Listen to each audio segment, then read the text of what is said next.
Hello, স্বাগতম আপনাকে এই চ্যানেলে। এখন থেকে ফটো এডিটিং নিয়ে আর কোনো চিন্তা নাই। এক ক্লিকেই ফটো এডিটিং করে ফেলতে পারবেন।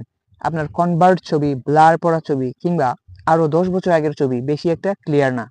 মাত্র এক ক্লিকেই এইচডি ফটো বানিয়ে ফেলতে পারবেন খুব সহজেই। কিন্তু এটা করার জন্য একটা অ্যাপ্লিকেশনের প্রয়োজন হবে। অ্যাপ্লিকেশনটা ইনস্টল করার জন্য আপনি সরাসরি প্লে স্টোরে চলে যাবেন। প্লে স্টোর ওপেন করবেন। ওপেন করার পরে সার্চ বারে টাইপ করবেন রিমিনি। এখানে লেখা আছে, আপনি এখান থেকে দেখে নিতে পারেন রিমিনি। ক্লিক করলাম। এখন যেই অ্যাপ্লিকেশনটা আসছে রিমিনি, এটাকে ইনস্টল করে নেবেন। আমারটা ইনস্টল করা, আমি শুধু ওপেন করব। এটা মারাত্মকভাবে অ্যাড দেয়। আর ওপেন করার পরে এরকম একটা ইন্টারফেস আসবে। এখানে বলতেছে আপনি কি পেইডটা চালাতে চান। পেইড ব্যবহার করলে আপনাকে এক সপ্তাহের জন্য 120 টাকা দিতে হবে। 120 টাকাই হয়। আর যদি ফ্রিতে ব্যবহার করতে চান তাহলে এই কর্নারে একটা ক্রস অপশন আছে, এখানে একটা ক্লিক করে দিবেন। আর একটা এই ক্রস মার্কে একটা ক্লিক করে দিবেন। সো অ্যাড কিন্তু চলে গেছে। এখন আমি যেহেতু ফটো এডিটিং করব, সো আমার ফটোটাকে সিলেক্ট করতে হবে। এটা হচ্ছে আপনার গ্যালারি। এখান থেকে এভাবে টানলে আপনার সবগুলো ফটো দেখতে পারবেন। আর যদি গ্যালারির মতো ওপেন করতে চান তাহলে এখানে একটা ফটো গ্যালারিতে আইকন আছে, এখানে একটা ক্লিক করলে আপনার ফোনে যেভাবে ওপেন হয় এভাবে ওপেন হবে। সো আমার ফটোটা যেহেতু শুরুতে আছে, আমি এখান থেকে ফটোটাকে সিলেক্ট করে নিব। এখন এইখানে একটা ক্লিক করবেন, এই অপশনে একটা ক্লিক করে দিবেন। আচ্ছা, আমরা একটা ক্রস অপশনে একটা ক্লিক করে দিই। এটা কিন্তু চলে গেছে।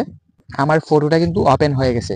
এখন যদি মাঝখানে যে লম্বা লাইনটা আছে এটা আমি বাম দিকে টানি তাহলে কিন্তু ফটোটা এডিটিং হয়ে যাচ্ছে। ঠিক আছে, এটা কিন্তু আপনার কোনো কষ্ট করতে হচ্ছে না, এমনিতেই হয়ে যাচ্ছে।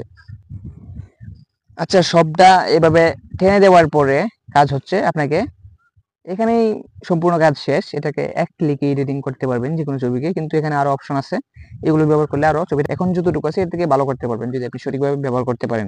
সো এখানে যদি আমি প্রত্যেকটা অপশনে ক্লিক দিই তাহলে প্রতি বারে বারে অ্যাড আসবে। সো ভিডিওটাও লং হয়ে যাবে। আমি এটা দেখাচ্ছি না, এটা আপনি এই অ্যাপ্লিকেশনে ঢুকলেই বুঝতে পারবেন। এখানে সবগুলো অপশন এত ভালো না, কিন্তু ব্যাকগ্রাউন্ড ব্লার যে অপশনটা আছে এটা খুবই ভালো। আমি যদি এখানে ক্লিক করি তাহলে এখানে অনেকগুলো অপশন আসবে ব্লার বাড়ানোর। আর ব্লার যদি বাড়াতে চান তাহলে অবশ্যই বাড়াতে পারবেন। আপনার ছবিটার পিছনে ব্লারটা আরো করা হবে। সো এভাবে এই ছবিটাকে এক ক্লিকে এডিটিং করে ফেলতে পারবেন।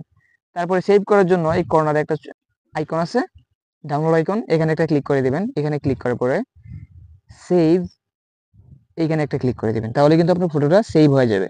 আমি সেভ করছি। সেভ করার সাথে সাথে কিন্তু অ্যাড দিয়ে দিবে, ফটোটা কিন্তু সেভ হয়ে যাবে। ঠিক আছে, সেভ হয়ে গেছে অলরেডি গ্যালারিতে। যদি এরকম আরো ইন্টারেস্টিং ভিডিও পেতে চান তাহলে অবশ্যই চ্যানেলটিকে সাবস্ক্রাইব করে রাখুন। ধন্যবাদ।